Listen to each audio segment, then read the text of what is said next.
जय हिंद दोस्तों, मैं हूं अभिषेक। आप देख रहे हैं अभिषेक जी LLB। इस चैनल पे आपका स्वागत है।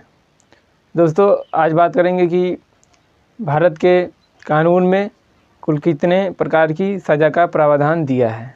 यानी सरल भाषा में आपको बताया जाए कि भारत के कानून में सज़ा देने का प्रावधान कितने प्रकार का दिया है। तो बात करते हैं फांसी। जैसे फांसी आपने सुना होगा, फांसी कब दी जाती है। फांसी का प्रावधान तब दिया जाता है जब कोई व्यक्ति किसी को जान से मार दे तो उस समय उसको फांसी दी जाती है, या तो आजीवन कारावास दिया जाएगा। और आजीवन कारावास दो प्रकार के होते हैं। जैसे कि एक आजीवन कारावास ये होता है कि कैदी को जेल में बंद कर दिया जाए और उसको कठोर यानी कि कठोर आजीवन कारावास जिसको बोलते हैं उसको दिया जाए कि उसी में खेती बाड़ी रहेगी। उसको दे दिया जाएगा कि आप खेती करिए और अनाज उगाइए। उसको परिश्रम करने के लिए सज़ा दी गई है, तो इसको कहते हैं कठोर आजीवन कारावास। और एक आजीवन कारावास सादा, जैसे कि जिसको बोलते हैं कि आप जेल में ही रहो और जेल से भागने की कोशिश मत करना। इसको कहते हैं सादा आजीवन कारावास। और संपत्ति जब्त, आपने सुना होगा कि संपत्ति जब्त हो गई, कुड़ुक हो गई। तो संपत्ति कब जब्त हो जाती है? जब कोई अपराधी अपराध करके भारत से बाहर भाग जाता है, उसके बाद उसकी संपत्ति जब्त हो जाती है, क्योंकि वो तो भारत से भाग गया अपराध करने के लिए, तो उसकी संपत्ति जब्त हो जाती है।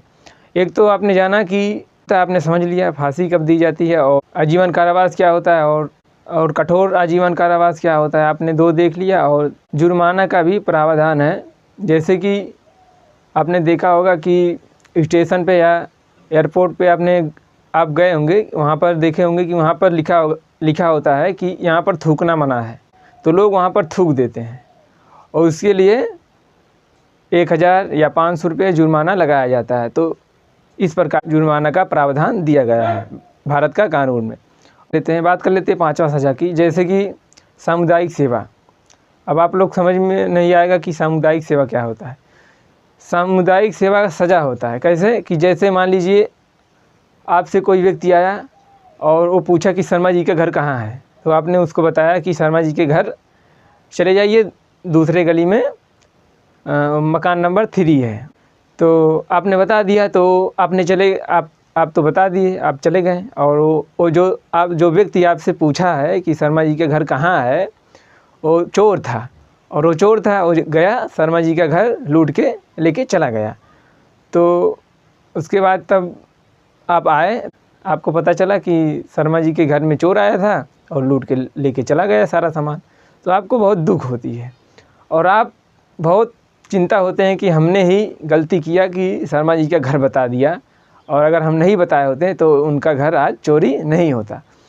तो आप सोचते हैं कि हम गलती किए हैं तो हमको सज़ा मिलनी चाहिए। आप बहुत ईमानदार हैं, तो आप चले जाइएगा जज साहब के सामने कि सर, हमने शर्मा जी के घर पर जो चोरी हुआ था, हमने ही बताया था कि वो चोर पूछा था कि शर्मा जी का घर कहाँ है, तो हमने बता दिया था शर्मा जी का घर वहीं पर है।